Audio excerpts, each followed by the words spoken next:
आता आपण जे हार्ट बघतोय ते आहेत hearts of vertebrates.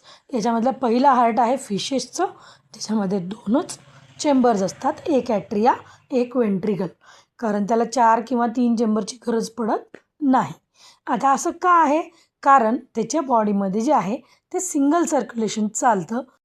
The blood moves from body parts to heart to gills and then again body parts. म्हणजे ऑक्सिजनेटेड ब्लड गिल्सकडून बॉडीकडे जातं. बघा इथे डायग्राममध्ये पण आपण बघू शकतो. तर याच्यामध्ये गिल्सकडून बॉडी पार्ट्सकडून परत हार्टकडे. आता हार्टकडे येणारं जे ब्लड आहे ते डिऑक्सिजनेटेड ब्लड असतं. त्याच्यामुळे यांचं जे हार्ट आहे, फिशेसचं जे हार्ट आहे त्याला व्हीनस हार्ट असं म्हणलं जातं, because it carries deoxygenated blood. आणि त्या सर्क्युलेशनला म्हणायचे सिंगल सर्क्युलेशन, कारण बॉडीचं जे ब्लड आहे ते एकच वेळा हार्टमध्ये येतं आणि बाहेर जातं. It travels singly in the heart, so it is called as single circulation.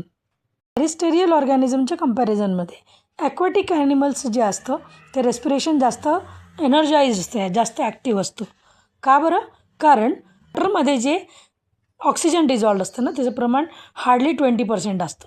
त्यामुळे त्यांना त्यांचा रेस्पिरेशन रेट वाढवावा लागतो आणि त्याच्यामुळे गिल स्लिट्स सतत कामाला लागलेल्या असतात. म्हणून ते सिंगल सर्क्युलेशन प्रेफर करतात.